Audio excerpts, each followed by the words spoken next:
We can really start whenever. I'll just cut it out and edit it. Doesn't matter. None of this matters.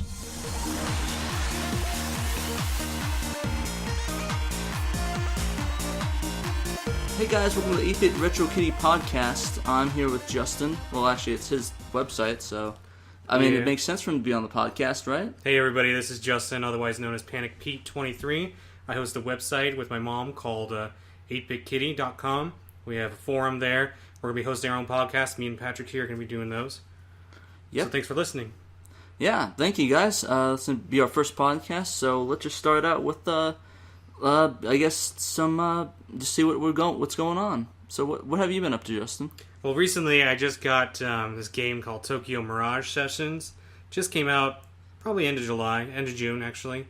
It's a pretty cool anime-style game. It takes the characters from the Shin Megami Tensei series and mixes them up with Fire Emblem, so that's pretty good. I picked up that Lego Star Wars Force Awakens. Very, very awesome. Went to E3, and I finally beat this Twilight Princess HD for Wii U. Yeah, how's the? I've been playing Tokyo Mirage Sessions. I haven't really gotten that far though. I finished the first one. I'm at the singing lessons. I've been really slow with it because I've just been busy playing like 5 bajillion things. No, I hear that too.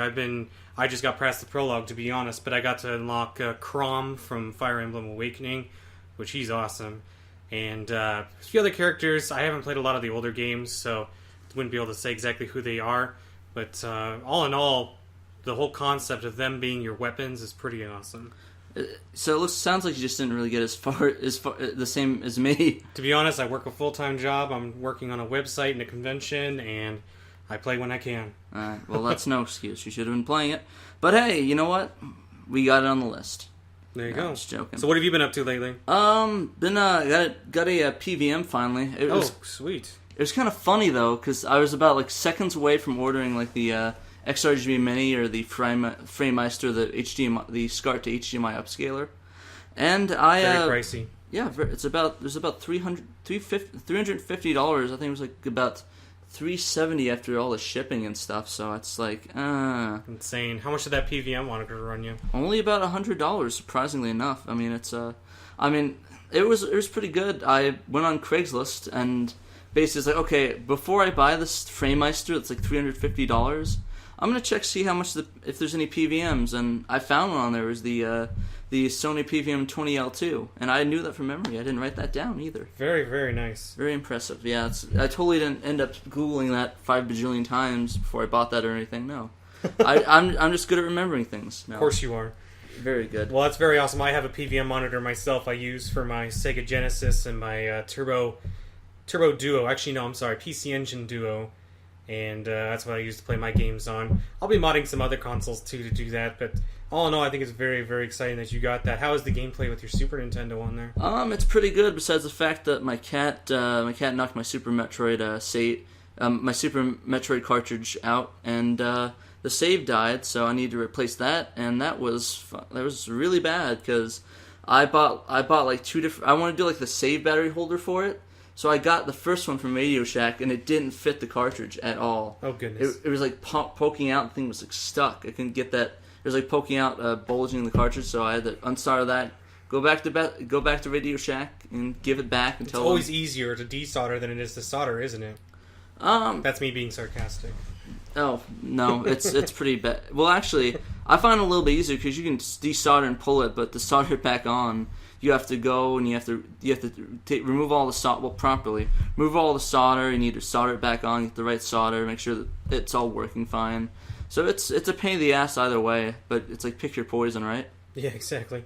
What else have you been up to? Nothing much. Well, actually, I've been doing that. Been playing Pokemon Go, usual, and like everyone else, I don't think that needs to be said what Pokemon Go is. If you don't know what it is, what have you been doing? Yeah, it's been all over the social media sites, and pretty sure that they said when their servers were dying that they had 47 million people logging in at the same time. Jeez. So that would probably explain why we were having problems. But yeah, did you go on a little trip here recently too? Yeah, I went on a trip. I went to California, and I picked up some cool stuff. I went to Universal, saw the Walking Dead attraction. Oh, very nice. I saw videos of that. That was pretty fun. Yeah, I was surprised. It was okay. They basically replaced that mummy, that horror house that they had before.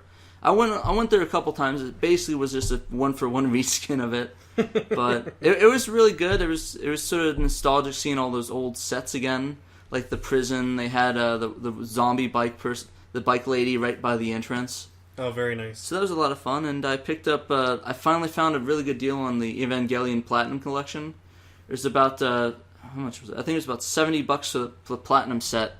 It was really good because it goes like for 100 to 150. So I'm kind of glad I got it because I really wanted to watch it on my PVM to get like that whole 90s experience going on. I will be over at your house soon, Breath Popcorn. We will watch that. Yeah, it's a really great anime. You should come over sometime. It's meant for standard definition. It was made like right in like 95. So it was sort of made like a lot of those old anime and cartoons were in standard definition. What was the? I think it was like the standard, not the widescreen. It was whatever the standard was. I can't remember. It's the other thing about 16:9. I'd look 16:9. It's the opposite of that one. The other one. That's the standard one, the square box, because it was meant for like TV sets and like small TV sets in Japan and the U.S. because widescreen wasn't really big like for really analog TV stuff. I agree. Because there's all 480i or 480p at the most. But yeah, besides that, went pretty good. Get a horrible sunburn. I could see that. Yeah, it's peeling like crazy. People keep, yeah. And your bald head is peeling. Yeah, oh yeah, no, don't remind me. I had to wear a hat. My coworkers said they thought something was wrong with me. But well, do you want to go on to some of these news stories now that we have? Nah, let's just keep talking for a couple hours. No one cares. Yeah, exactly. No, but yeah. So I guess the first one that set Pokemon Go has been released. Yeah. Yeah, Pokemon Go. Yeah, I'm playing that right now. What level are you? I'm 17 last time I checked. I try to play it as much as I can, but I don't want to be that guy that like walks around and like bumps into people. I mean you're probably the same way, but I just I really only play it like when because they had all these events like at Tempe Town Park. Like you go there and there's this giant meetup, and it was a lot of fun. Met a lot of cool people. A couple guys from Jersey too. I was surprised. Yeah, no, I haven't gone to any events. I think I walked 15 miles the first weekend it came out, hunting Dratinis and checking out just what's around in my area. Caught a Magmar, got a Scyther, it's pretty sweet. But after that, I'm still level 12. I'm taking it. I have a Google Nexus 6 phone, and it seems to be struggling a lot more than all the other phones. And yeah, it's been causing me some issues lately. But the logins dropping, the sound dropping occasionally. But all in all, I think that's with the new adaptation that they're going to be doing, the new peripheral, item, that's going to help it out too, and hopefully they can get the load balance right on these servers. Wow, what a perfect segue, because that's our next topic after that. But we'll talk about this a little before we go into that, the whole Pokemon Go Plus shenanigans. Yeah, but that's pretty cool. Did you go like the Dratini Park thing? Yeah, they have a thing in Arizona. It's Pecos Park. It's within 20 minutes of my house, so I went there at 2 in the morning, and there were about 40 kids who were walking around trying to catch Pokemon at 2 in the morning. Jeez, I don't think I have time for that. I have something called a job, so I can't.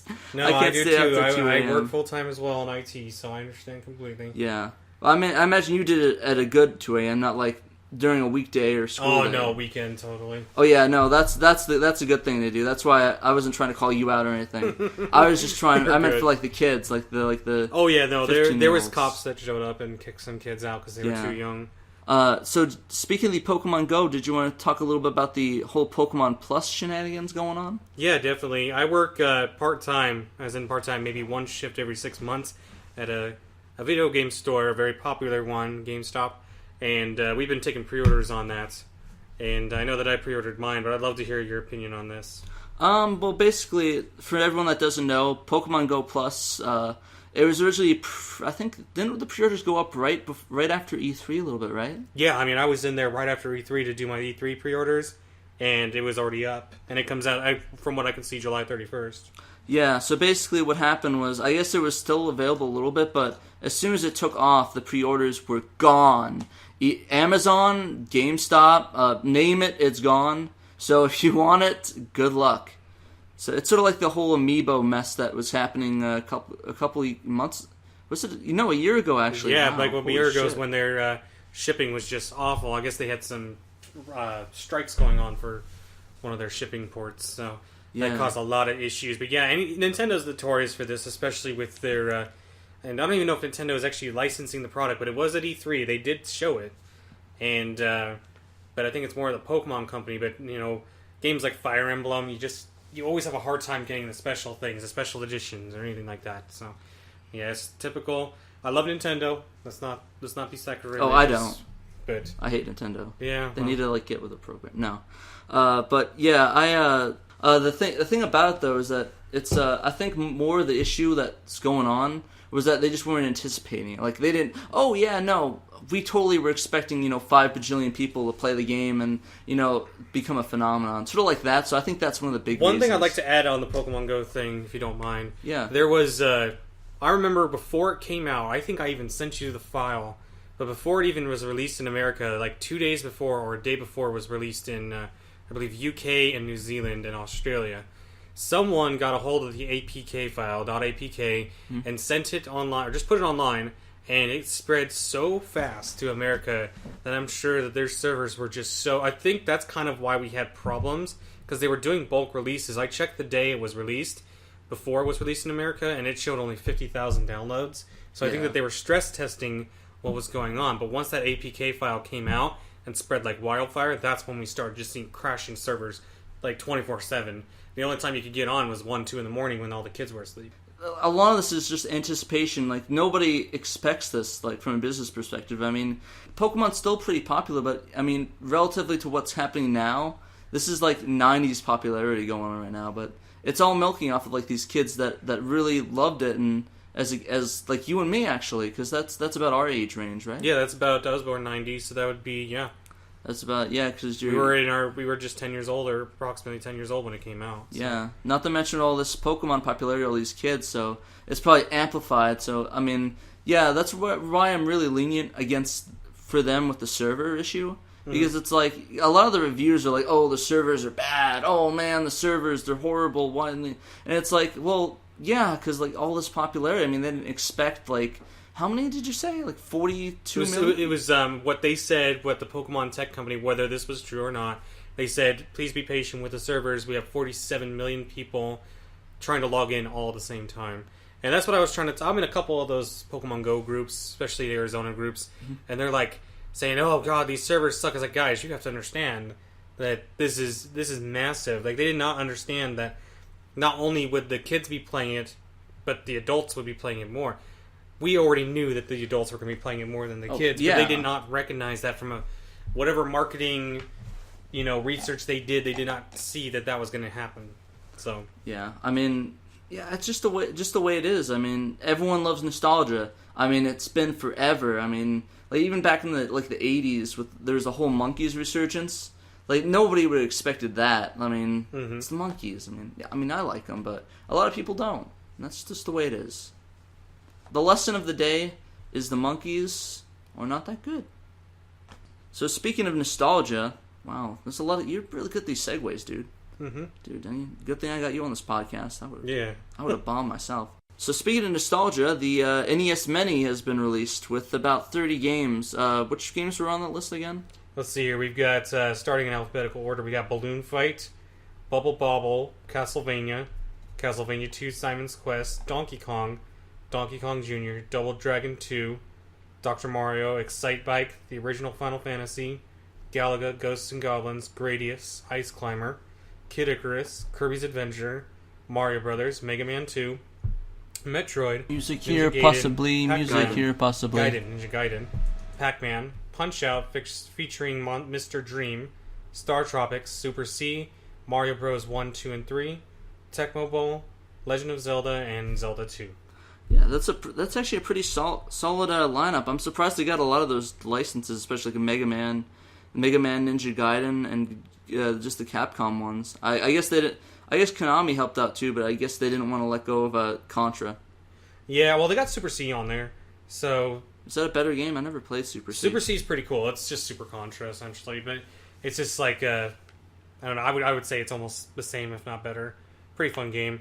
But, I mean, they've got basically every single Nintendo franchise game on here except for that.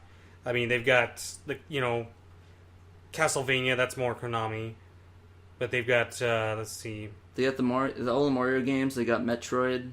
They got the best Mega Man game. I'm glad they did Mega Man 2. Best soundtrack too. Oh man, that's the best. That's one of my that's my favorite Mega Man game. I'm marathoning it right now. I'm only on 4 though, but yeah, it's kind of rough. It's a rough game. But yeah, no. So basically, I'm looking at the box here. The box is essentially what you remember being the blue box, the NES blue box. Oh yeah, with the little red thing. For people that actually, this is audio, so for people that don't see it, it's basically the blue box, little red thing, like the '90s design of it, where it has the Nintendo Entertainment System on the red going across the top, and just the basic design. It looks really cool, and I mean you can tell that this is going off of nostalgia. Yeah, Nintendo's starting to learn that the nostalgia is definitely something that they can work to their advantage, and it's profitable. In the end, they just want people to enjoy it, so I think that's why they made it. I feel that, not to be negative about it, but this is probably just an SD card in here, and they could have probably put the entire library on less than, 1 meg. What I'm hoping is that people will be able to get the whole library on there. Yeah, eventually we can definitely, I would like to see that, or they'll probably start charging for extra games or something. But they even have a controller in the box, too, and, my concern, I have not seen one in person yet, so my concern is the quality of the controller, because of these third-party ones that, come from China and stuff like that, they tend to really cramp your hand. Yeah, I think with Nintendo, they're all about quality, so I don't think I ever played with a Nintendo controller that sucked. Mm-hmm. Even, a lot of the third-party ones weren't awful. They had a lot of, the Hori one that they released. Yeah. The little, for Pokken Tournament was really good. I do have that one. It's very nice. Do you have the Pikachu one, or you just have the regular one? Just the regular one. I wish I had the Pikachu one. It's coming to GameStop. I think it's only $25. You should totally pick that up. I should definitely get into that. Yeah, but it's really cool. One of the things that I've heard a lot of criticism of, though, is that, why are they releasing it? Just make a Raspberry Pi and just put old games on it. And it's like, well, dude, it's not for you. Seriously, it's for people that your aunt, your uncle. I was talking to my grandfather on the phone the other day, and he even brought it up. And it's like, wow, you wouldn't believe this, because a lot of these people, they've just grown up with this system. So, my uncle played it with my grandfather a lot. They used to play Ice Climber a lot. Mm-hmm. Really fun game. I like it. Really, that's one of my favorite NES games. But but it was just a lot of people that really love it based off nostalgia, and that's what's really popular. And I wouldn't be surprised if this sells out. So Nintendo, you really don't have any excuse. Go make enough so people can get it. I'm definitely going to be getting one. What about you? Yeah, I'll probably get one. Probably would be more of a shelf piece than anything, but I'll definitely get one. At least plug it in and try it out and see how the emulation works on it. Yeah, I'm just worried about the input lag mostly, because it's going to be the HDMI, but I have a feeling it shouldn't be too awful, if not there at all. Retron 5 was able to pull it off. I think they should be able to. I think they'll be fine. I was talking to Don about that. I was talking to him about it, and he said he was testing some of those new the HD Retrovision component cables. And he was basically talking about how he knows some input lag from Retron 5 as well. But we'll have to see. I think for the most part it should be fine. Yeah. Fine. All right. So let's see did you see the new Project Sonic coming up? Yeah. No, the 25th anniversary one. Yeah, 25 years of Sonic.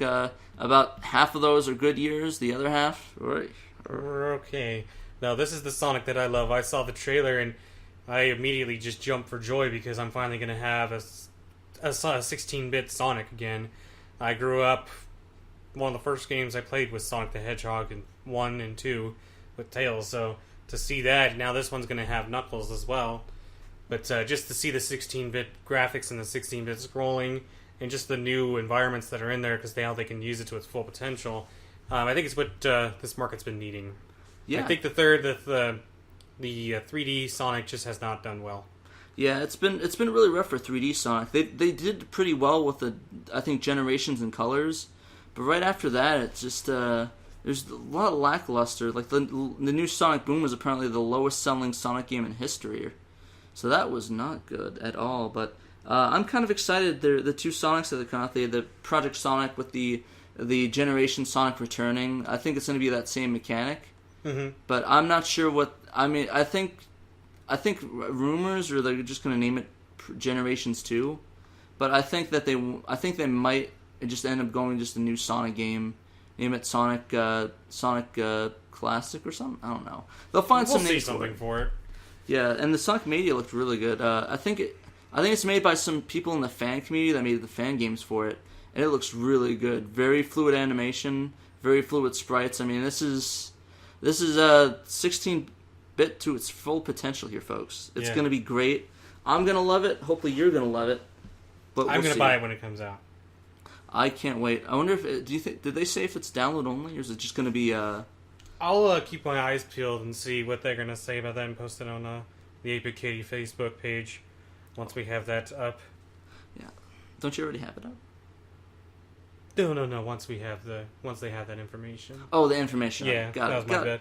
I'm making a few blips here and there. Oh no! It's cool. It's gonna be rough, but we'll get through it. All right. So, Lego Star Wars: The Force Awakens was wow. It really came out really quickly. Yeah, that's something more. I mean, I'm a huge Star Wars nerd. I've done Star Wars podcasts before, and this was a game that I've been anticipating for a very long time. Mainly because I've been playing the Lego Star Wars 3, the Clone Wars, but Force Awakens, that's a whole other beast that we could get into about the movie. But if we're just talking gameplay, this is the most... I've been playing it almost... That's been the main game I've been playing. It is the most visually pleasing Lego game I have ever played. The animation is incredible. It still has those bugs that Telltale has in their games. Some of it can kind of mess with, no sound for some reason. You get stuck in a place, and one of your characters gets stuck in a place. But all in all, just what they put into the game, and the extras that they did for the season pass and everything, and a very cheap season pass, only $10. So that was a good move on their part. I've never been a fan of season passes, but still enjoyable. But what's in this season pass? This season pass has a couple extra levels. It's kind of hard to tell because I have not played it without the season pass, but I believe it's the Rathtar hunting and Lor San Tekka's mission while he gets the Luke's map. It also came with like a Jedi pack, so you could have all the Jedi characters, and then a Hoth pack, so you have the people from Hoth from Episode 5. So, but I have not beaten the game yet, so I'm still working on it. I've beaten the story, but you can't beat these games until you do 100%. But this is the biggest Lego game I've ever seen. Typically, you have to get 80 gold bricks in a game. This one, you need 250. Jeez. And there's 250 characters to unlock. The best character yet I've unlocked is J.J. Abrams, the director himself. Whoa, they actually put J.J. Abrams in that game? They put him in that game. Jeez, what does he do? He's actually a very good... He does the resistance, and he has a gun, so he's able to do grappling. All in all, I think the game mechanics are very good. The only thing I seem to have a problem with is when you do free play, you select a character, and then it selects a bunch of other characters for you of each type. But I've been screwed in many levels because it gives me the wrong ones, because there's one that's exclusive. Alright, so for those that are sort of into the whole high-quality gaming scene, the Bahar Bros, who've been known to releasing specifically Dreamcast VGA boxes and things, probably put up pre-orders for both the Toro box and the Garo box. A lot of you might know the Toro box is a VGA box for the Dreamcast, where the Dreamcast, for basically anyone that doesn't know, VGA is a connection that allows for a higher quality image for the Dreamcast games. Compared to a lot of the 240p, I think it goes up to about 480p, 480i. So it's a very high quality. It looks great, especially on older VGA monitors, and especially PVMs, professional video monitors that support a VGA input. It also supports output for the 480i through a SCART connection through RGB. So if the games that don't have that connectivity, that ability to play the high quality games, they can at least do the SCART and get a higher quality, about 240p. Is I guess the highest that you can get. But you can also output that 480p through the SCART, so that way you can just hook up to the SCART, put it on your TV, and there you go, got one little connection. Don't have to do all that. Well, they do that, and they also released something called the Garo Box, which allows component to either VGA out. I think it's like RGB VS through the VGA connections, and it also allows for SCART out. So I know a lot of the things like the Dreamcast and the GameCube and the Xbox, like the older ones, have a component connection you can hook up to it, and a lot of the TVs now, I guess they're phasing out component to stick with the HDMI. So now, if you at least have a VGA, you can play sort of all your component games through that VGA connection. And the pre-orders are up for both of those. The Toro box is about $80, and the Garo is about $85. And while it does seem kind of expensive nowadays, the VGA boxes, they're very expensive to find. Very expensive to find. I guess the person that did the reproduction of those sort of stopped. So it's about I think it's about $40 to $50 now online. Do you know what the solid price is? Because I know you were looking for one, but I sold you mine. I think they were. I mean, it just varied between $35 and like $100, just depending on who got lucky and who didn't. So I'd say they easily go between $50 and $80. I remember when I first looked at one, that's about what they were going for, and I got mine from you. Which, if you haven't seen one of these things, guys, it's gorgeous. I'm playing on a 65-inch screen. It scales it down to be able to fit and take, like I did Ikaruga. And it scaled it down to tape. It looked like almost like tape mode, but it wasn't.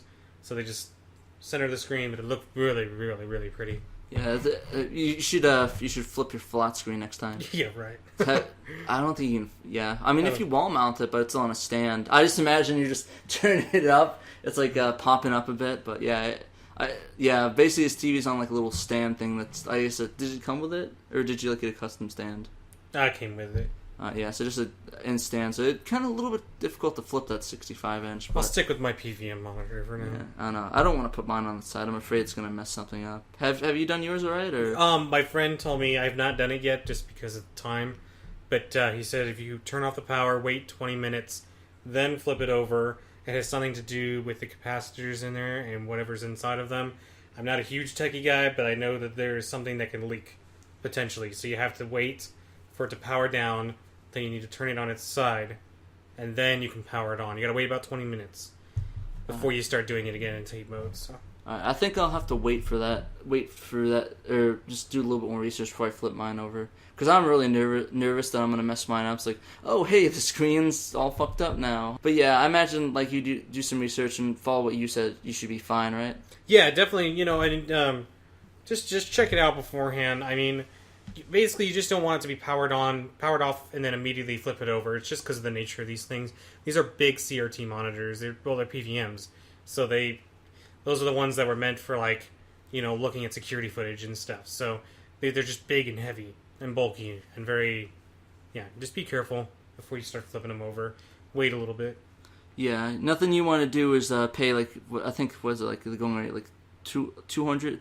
I paid $100 for mine. I think it's like $100 to like $500, and those BVMs I think are like thousands. Yeah, my friend paid quite a bit for his BVM monitor. It's incredible. Which one was that? The person? Yeah, Paul. My friend Paul. He got a BVM, and I think that he just did a trade for basically the PC Engine Duo modded CIB, and he traded that for it, which smoking deal because those things retailed for $10,000. Yeah, those PVMs are very expensive, very pricey, but in my opinion, I kind of like it more than the HDMI upscalers, because, I don't know, it's that plus the nostalgia just playing a CRT, because I had like a little one in my grandmother's house when I was small, so I go over there and hook it up through like, was the RF connections, and it looked like shit, but I loved it, every second of it, loved playing Smash Brothers, so it's more of a nostalgia trip, sitting by it, like in my room, and just sitting on my bed playing it. Because I don't have like a lot of big setup for mine yet. I just basically on the end table next to my turntable. So. No, I gotcha. All right. Good stuff. So, I guess next thing to talk about here would be that Evolve is finally going free play now. That online game. Yeah, it's had a really rocky start. I remember it won like E3 Game of the Year like in 2000. Was it 14 or 13? I can't remember when that came out. I think it was 13. Correct us if we're wrong. Let us know. Yeah, definitely let us know. Definitely, but I'm pretty sure it was like 13, 14. But anyways, it came out, got all these awards. It's by the guys from Left 4 Dead. For those, like if you ever played those games, for anyone who doesn't know. And I guess they formed another team because they sort of get disenfranchised with Valve and the way they're setting everything up. So I guess they just wanted to sort of make their own game, and it had a lot of not great reception because apparently there's a lot of pay to win things that they had, and it was like retailing for $60 in a release. So that's not something you want to start off with when you have a game like this, pay to win. Once you're paying that $60, it's like, I don't know, a lot of people don't want to pay that anymore. And it should have taken its lessons from Destiny, where you don't have to pay to play. You just get in there. You can do the microtransactions if you want for extra stuff, but you don't need it to be the best.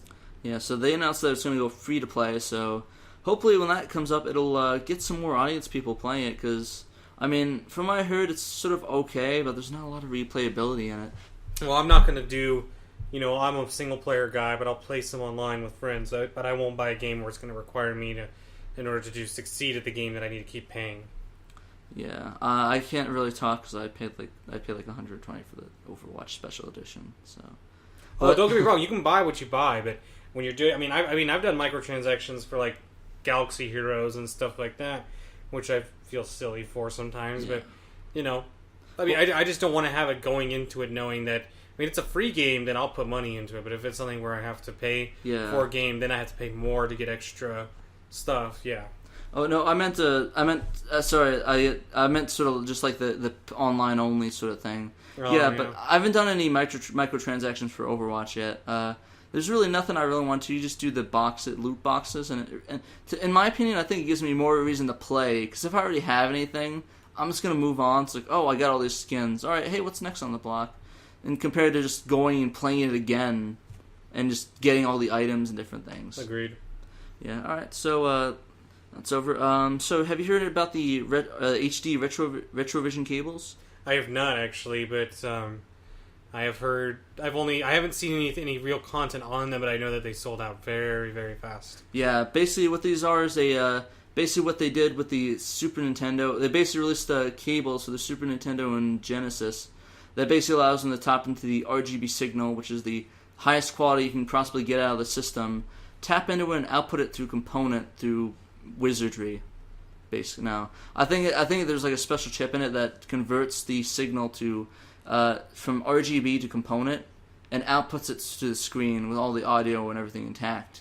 Interesting. It sold out for like 5 minutes. It was crazy. They're both like $44 a piece, which I didn't expect them to sell that fast with that price range, because $44 is kind of pricey for a cable. I mean, how much did you pay for your SCART stuff? SCART stuff 35 on the UK site. Yeah, so I guess it's a little bit better, but I don't know. I guess maybe just for the convenience of it, it'd be worth it, because RGB to component is about $100 for it's like the 2100 or something like that. Yeah. Well, okay, so let's go back. Let's take a step back here. BNC to SCART, that's what cost me about $40. Actually, I borrowed it from a friend, but that's what he paid. The RGB to SCART, that's $12 or £12, and just it's like $15 or something like that. And then you pay shipping. I'm talking just the UK site. I'm sure you can find it somewhere else. But they really shouldn't range more than that. Yeah. So a lot of I guess I kind of see it maybe the extra circuitry, but in my opinion, I think it's gonna depending on what you want. I mean, to be honest, I think at the end of the day, if you want both those cables, it'd be like $90. But if you just want to do RGB and doing something useful, I think the minimum you probably have to pay to get something decent would be like $100 to $200 to get the RGB to component converter box, which is actually really hard to find. I tried to look for that online for this thing we're gonna do a little while. I did some research for it, and I just had a hard time to find it. All I saw was like little boxes, and apparently they get you on the shipping. Like it's like two. It's like I think it's like about half of the ship is like $40 to ship it to America. So I believe it. There's no really good options for RGB at this moment, but that's probably the best we're probably going to get at the moment for cheap. So hold out. They said they were doing a reprint.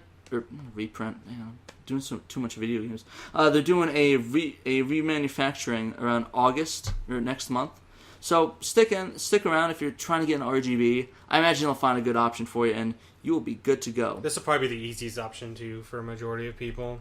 Exactly. I mean, I think to get the best that you want, at least really good, the Framemeister, it's about $350 upscaler. Yeah, I mean, I'd rather pay $90 than $350. You won't get all the custom options that a Framemeister has, but you'll at least get that nice, emulation quality graphics. Yeah, and that's what people really want at the end of the day. I mean, I think they just want to sit back, play their system on something that's like a big screen, or maybe something that's really convenient, because I've noticed a lot in this group that we're both in the Nintendo Traders of Arizona. A lot of people sort of do that. They just put their composite in there, and it works fine, like their flat screens, but I think there's a lot of input lag doing it that route. So all I know is when you do it on an HD type of TV, which most of us have nowadays, if you do that, especially shooters, the lag will actually shooters and rhythm games they're unplayable sometimes. Some of them aren't. Especially rhythm games, like Incredible Crisis, you can't play that on an HD TV. It's impossible. The lag is so bad that you just can't do it. So yeah, it's pretty ridiculous some of this lag that you get with these games, and like, it's kind of funny. You remember that upscaler I had, the crappy SCART 2 HDMI I got? yeah. I actually was using that playing Castlevania for the Sega Saturn. I burnt. Mm-hmm. I mean, I found it through malicious intent now. But I've been playing that one, and I could not get past the mirror fight. Mm-hmm. I tried. It was so hard. I played on the PVM the other day. I got it the first try. Oh yeah. And that input lag was killing me because that game and that fight requires precise input because that guy is so difficult. It's so hard to fight yourself. Yeah, it is very, very... That was a hard boss battle when you're doing it that way. But yeah, so I guess now we should take I'd like to talk about a couple of the games that I got to see at E3.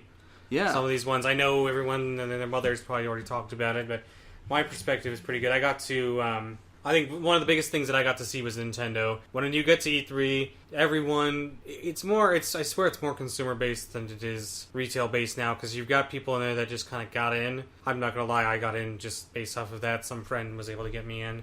But when the moment that door opens, everyone rushes to the Nintendo booth, and the lines can be up to 6 hours. Yeah, well, it's Nintendo. What do you expect? I mean... Well, this year, Nintendo decided to put all their eggs in one basket for their display that they did. Keep in mind, this display they had was massive. Like, I'm sure this display cost them, just the space was probably $70 million. Just to have that one piece of space. But they did, I mean, it was breathtaking. It was all about The Legend of Zelda Breath of the Wild. I got in line the second day, got to walk through, and I saw the amiibos for the new game, which there's one called the Guardian, which is a massive amiibo. It looks amazing. That's that one. It's like this tentacle monster, one giant eye, all those little arms, and you can like replace them, right? I think so. I have not seen much more than that, but they had 2 Link figures, one with a bow and arrow and one on a horse, and they also showed some of the other amiibos. But we'll talk first just about Breath of the Wild. I walked into this room, and it was a movie theater, and it was all dark in there, and they had purple lighting, and they had the Zelda symbol, the new symbol for it, and they played an introductory video, and almost brought me to tears seeing it. It was just amazing. Well, I don't think I've seen that video. Has that been posted online at all? I found one. I can show it to you. It's essentially you're just in a small little theater, and they show it to you, and it's essentially like the trailer. It's just like the trailer, but they made it more for the people that were there to see it, and it was silly seeing him cook the food and seeing how he reacts to the cold when you pause the game. He shivers and goofy stuff like that. But you get to see the horizon as well. Best thing though that happened in there is right as the movie ended, you see these like columns rising to open up, the door in the game, and it actually opens this huge door in there, and you walk in, and it was the most incredible, visually stunning, amazing thing I've seen. There was this like huge Link statue fighting a guardian. Mm-hmm. There was towers that I forget the name of the Bogoblins? I have no idea. I forget the name of those characters, but they had their posts. They had a big area for him to cook, and I got to play a 35-minute demo of the game. So wait, did you had to wait in line to see that entire display? Oh yeah. There was one line that you could just go and see the display. Yeah. Which was still about 2 hours, and then there was one to actually play the game. And if you played the game, you got a collectible T-shirt and a special coin.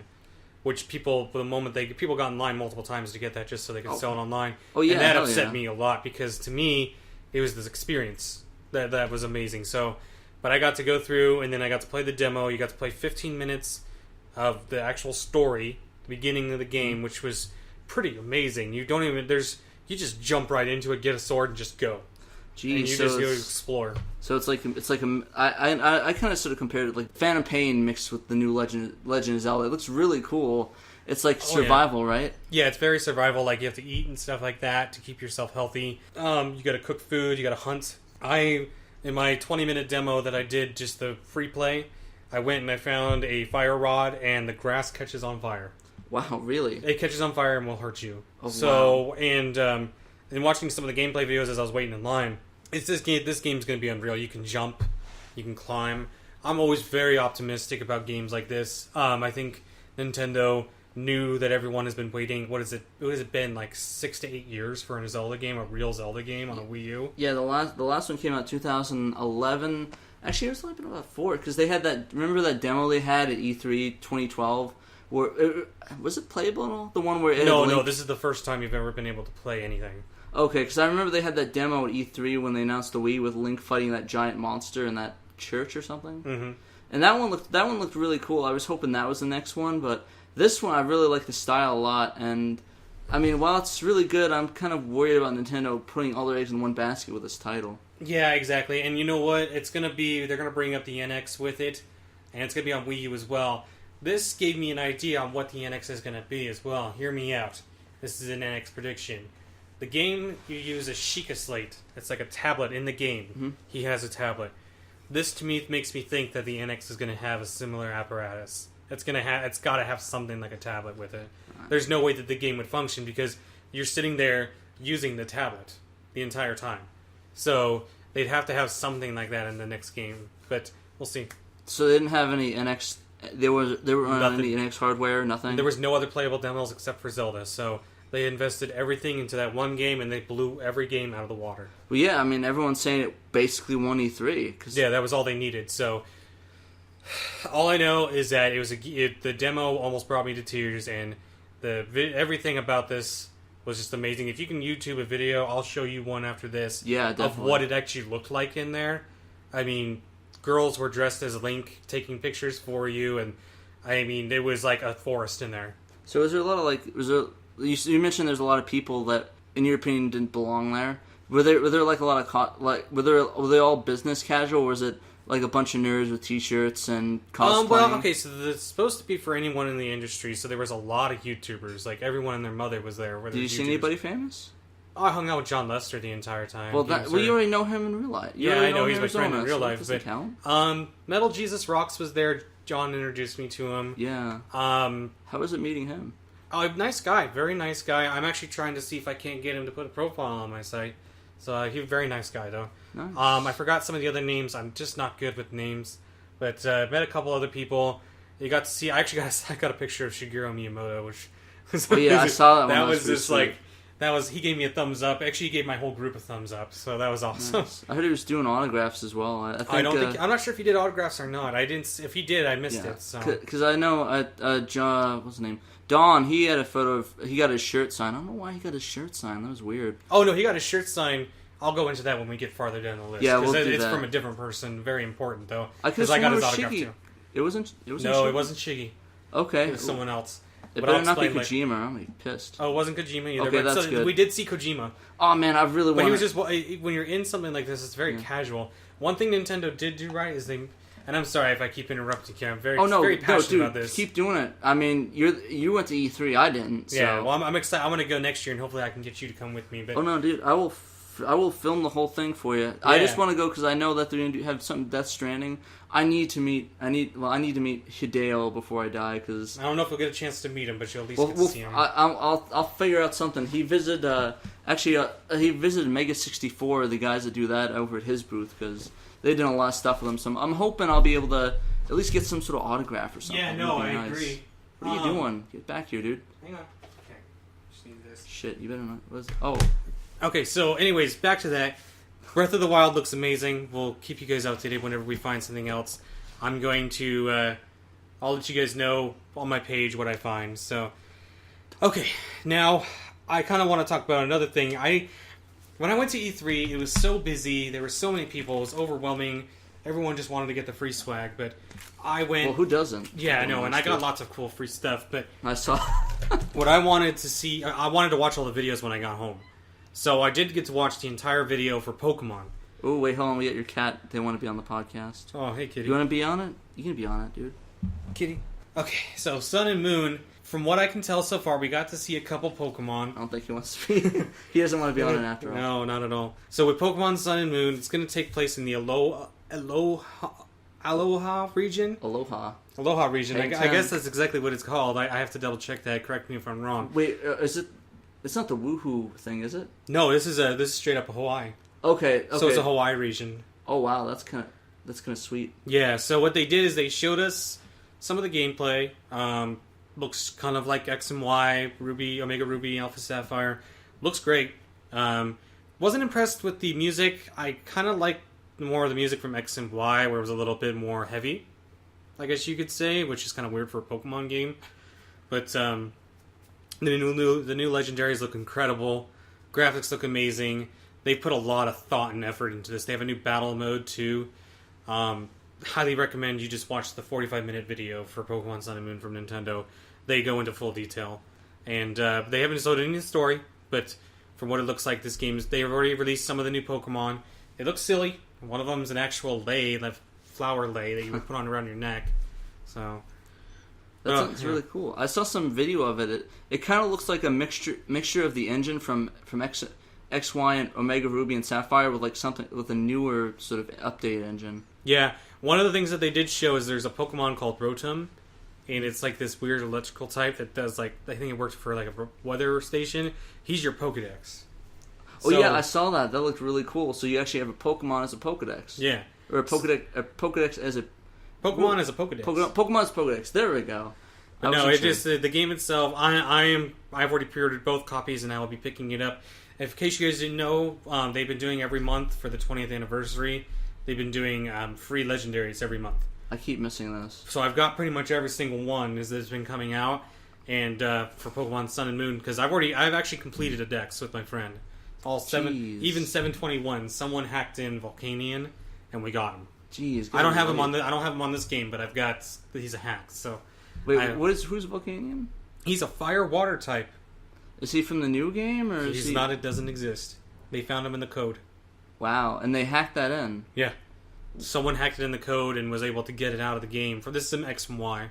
And then then someone was able to get it and they passed it around.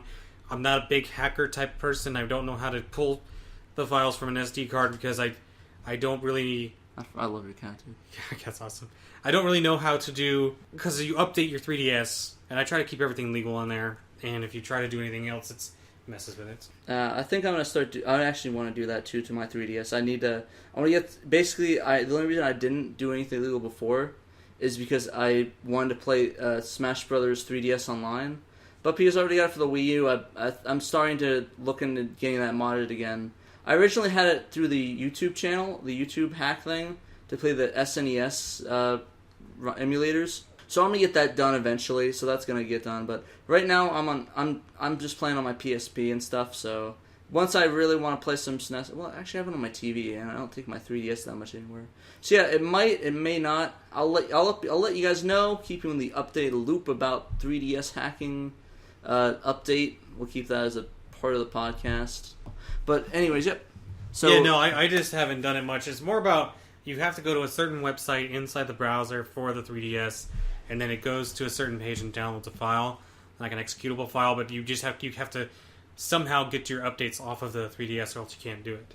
Yeah. All right. So, did you see anything else that was really neat at E3? That any funny stories? Did you sit in a bar with some voice actresses? I didn't want to get too far ahead, but I kind of disappeared there for a second to grab something. Well, I mean, you don't talk about the games. You just talk about just funny things that happened, cool events. Cool events. Did you make out with a group babe? Or? No, but I did end up having a hotel that was literally 30 square. No, maybe 100 square feet. It had one sink, 2 beds, and one plug-in, one outlet, and the bathrooms were in the hallways, and the showers were in the hallways. Was this a hostel? Yeah, it was a hostel from the 1920s. Really? It was the worst experience I ever had. I'm not going to bash the hotel because it's what it was. I mean, well, we're not gonna name names on here. No, but it was just it was an experience. You mean taking a shower in the hallway and then having to change into wet clothes because the shower room's so small. And then food was great though.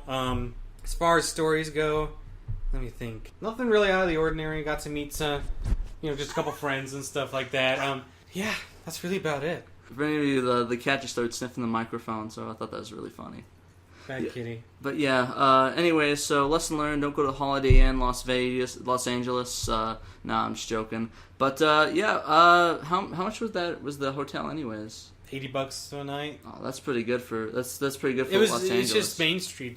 When you stay on Main Street, just don't stay on Main Street. It sucks. Yeah, I don't know. We probably go maybe a couple minutes away from Los Angeles, like right outside it, and we just do halfsies on an Uber or something. Yeah. That's what I'm probably going to be doing. Oh, one thing I do remember, I did get to see the guy from Treehouse, Nintendo Treehouse. Phil Spencer? I think that's his name. I took a picture of him. He's one of my favorites, actually, because he used to do the narration for Satoru Iwata. Oh, really? Yeah, like he would do the voiceover for him when he would talk about games and stuff before he died. I think I know it was like Bill something. Yeah, Bill something. But no, he was cool. I got to see him there. Didn't really get to like shake hands with people because I'm not important enough, but it was kind of cool. Nintendo did ask us what we thought. Like the employees wanted to know, like, what would you tell the developer? You know, like what did you want? What would you want to tell them? What improvements do you want to see? So they made you feel like you were important when you went in there and played.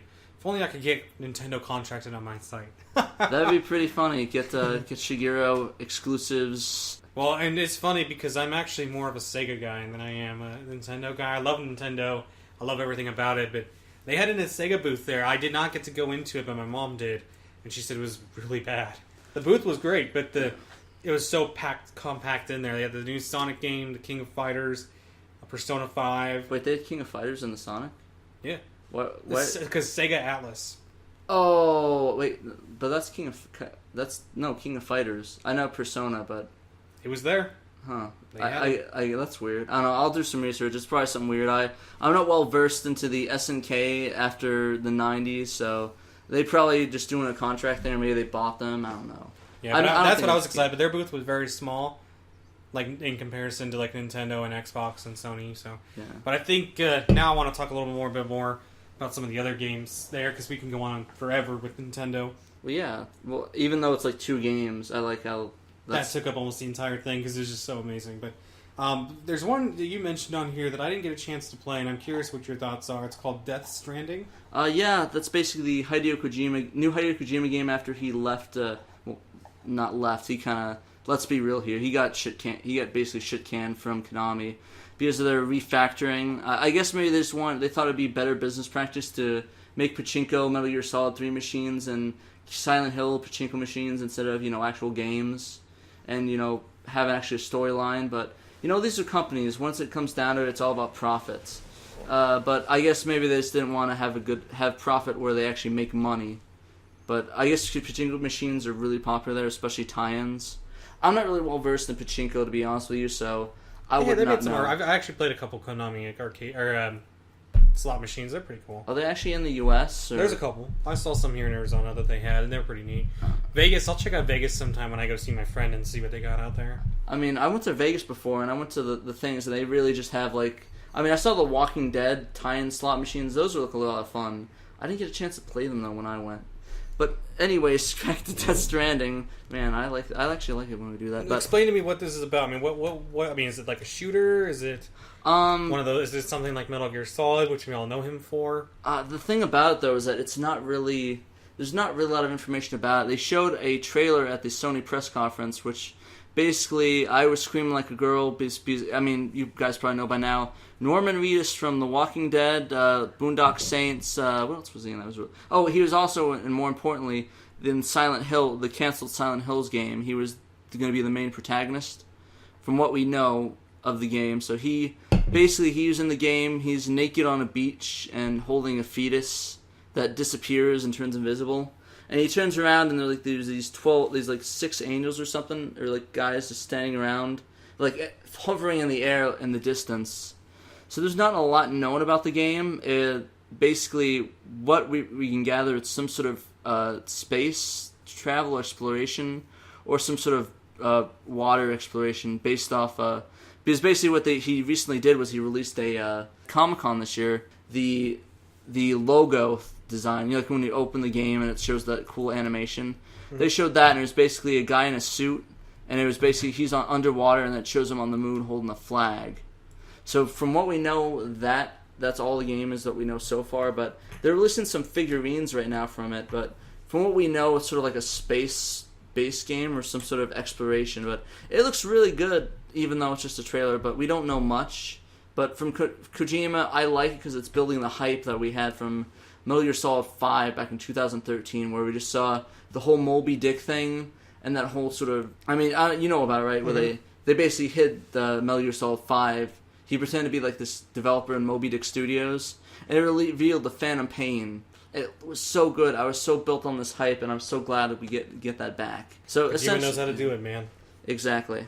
Well, one I did see, and I didn't know if there was a demo there or not, and it's pretty boring that I didn't get to do a lot of the stuff I wanted to there, but it's just so busy. They had The Last Guardian display there, It was an interactive screen. It was a big 30-foot screen with the Guardian on it. And they gave you these peripherals that when you picked them up and moved them around, the Guardian followed you. So was it like the move controls or something? Something like that. It was just some weird projector that did it, and it was really quite amazing to see it happen. But all I know is I walked in there and saw it and was just like, oh my god, that looks amazing. But that's all I really got to see. I didn't get to do anything in Sony because it was all appointments. In the moment that door opened, if you did not get an appointment within the first minute, you didn't get an appointment. Speaking of points, did you check out that porn game that they had there? I didn't see a porn game, but I got a picture of the virtual reality porn section. Yeah, actually, it was kind of funny. The guys on the Mega 64 podcast, they initially were trying to check that out, and initially they got denied because they needed an appointment. But one of the guys came back with a camera, and because he did like this little crappy YouTube show, I was like, okay, we'll set up an appointment and everything. And they played it, and basically the way they described it was like, the guy was talking, oh yeah, basically it's nothing that bad. We check IDs and there's no nudity or anything in it, so we'll check it out. So they put it on. They didn't check his ID, and and there was a lot of nudity. They put on the VR goggles, looked down, and there's just like a dick. Wow. Like, an actual dick. And the lady comes by and basically says, cock cleaning service, how may I help you? Or something like that.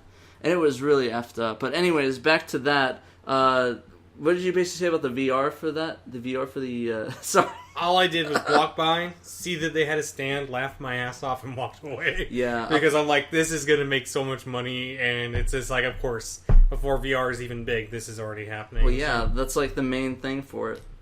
Yeah. But it was silly. So what was going on with the Last Guardian, though? Was there any VR stuff for that? No. Most of the VR, they had like Arkham Asylum. I didn't see anything, at least, for Last Guardian. They had Arkham Asylum.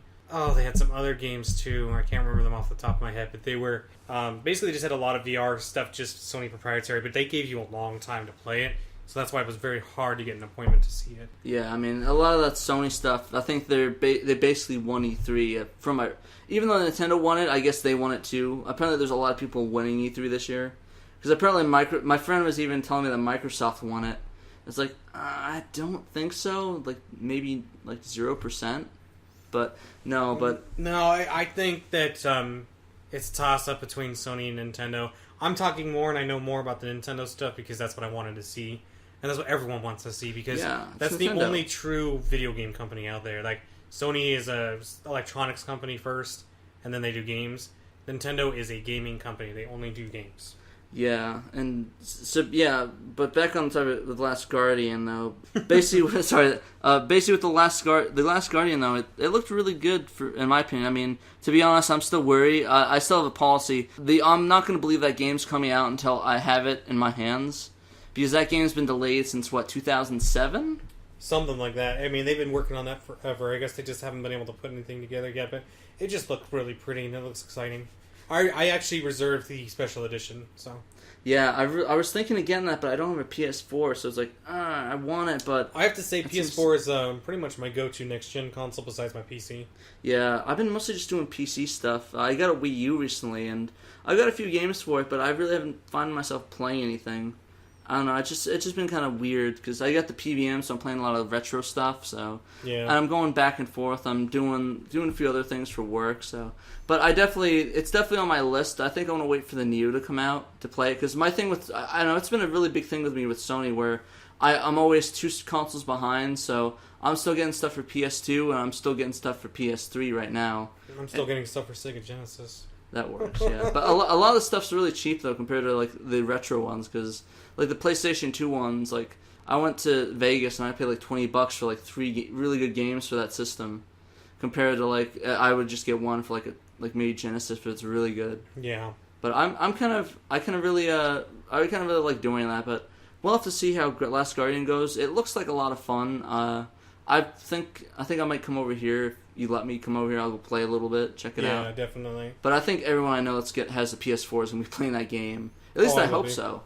It's not even a sequel. It's just a spiritual successor to Shadow of Colossus, and that's why people are excited because it was such a good game. Yeah, well, Team Ico or whatever they want to call it, they basically are known for that sort of not doing any sequels. It's like new game, And it's going to be kind of funny because it's literally they've been a company for about almost 20 years now, and they're on their third game. Yeah, but their games sell. Oh man, their games are the best. I think they're known for top quality games. So if you want a good game, you want to get a game by them, go get Ico, go get Shadow of the Colossus, and go get Last Guardian if you have a PS4. In my case, I think I'm going to hold off a little bit, but I'm going to play it eventually as soon as I get that PS4 going, but we shall see. Yeah. Then they had that Spider-Man game by Insomniac. Insomniac, people don't know, but GameStop bought them out. I believe that's who it was, because Insomniac released a game for GameStop exclusively called Song of the Deep that just came out. Oh no, they didn't buy them out, they're just doing it. GameStop has its distribution right now. Mm-hmm. So basically, they have their own company and they distribute games. They did Song of the Deep and they did a couple other ones.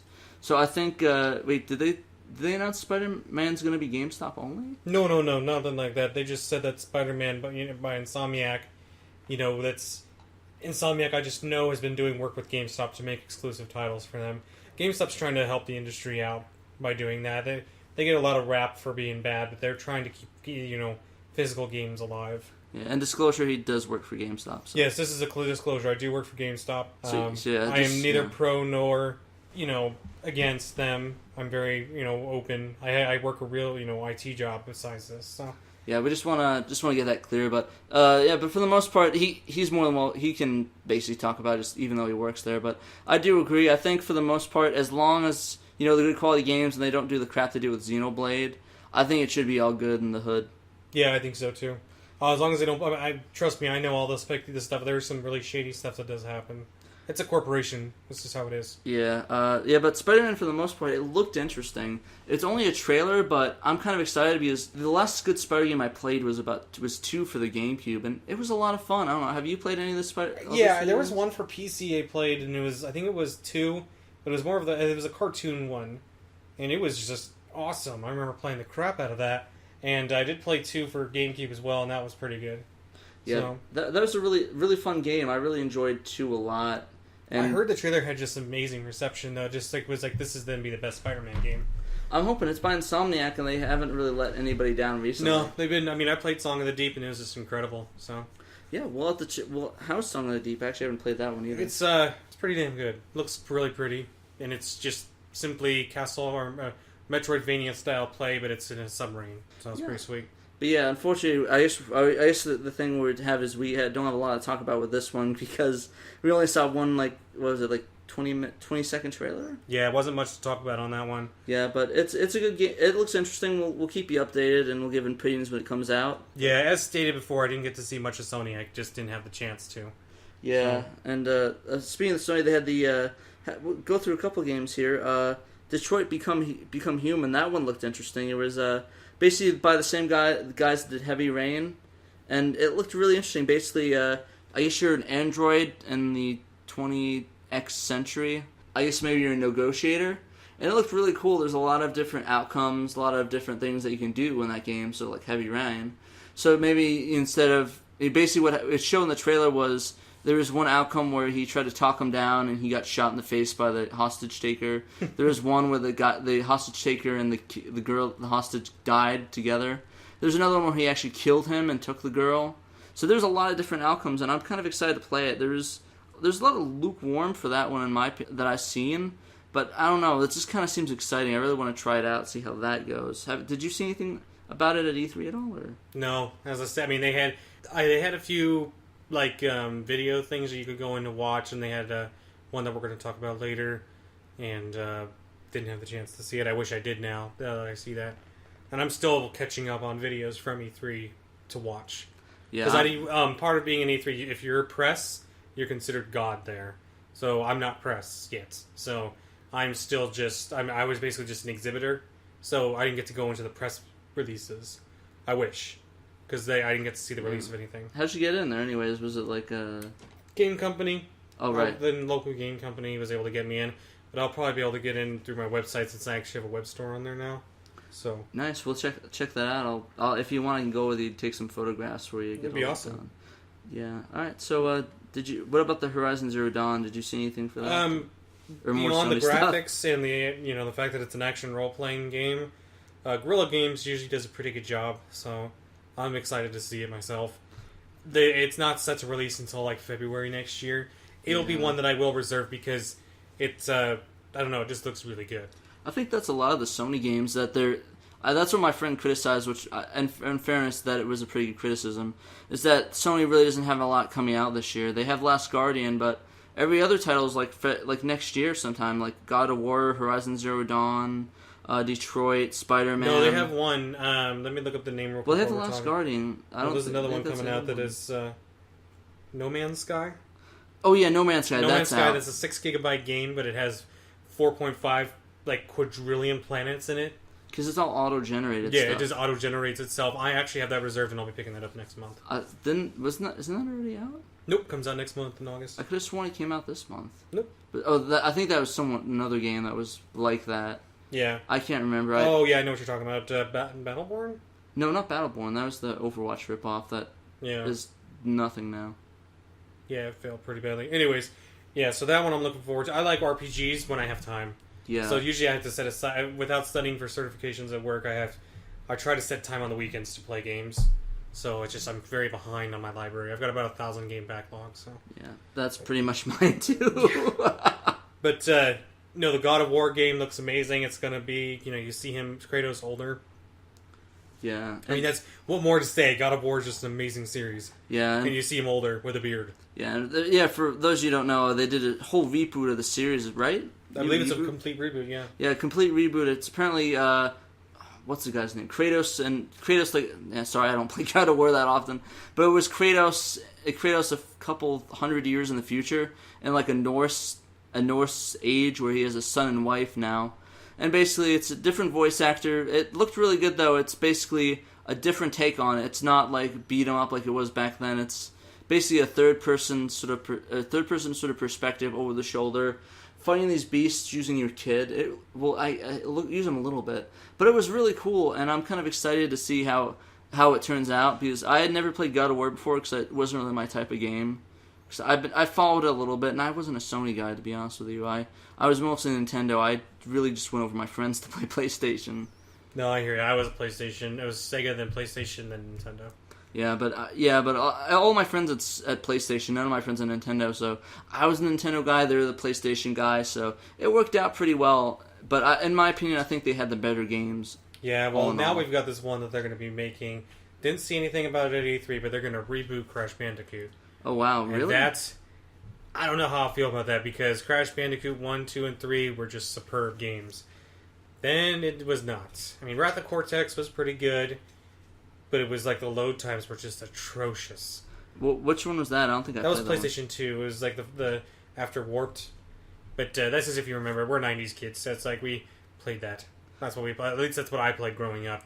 I never played a lot of Crash Bandicoot, to be honest with you. Crash Bandicoot is just a simple platformer. Oh no, I know what the game is. I just never played a lot. I played the Dr. Pibb version of that called Super Magnetic Neo on the Sega Dreamcast.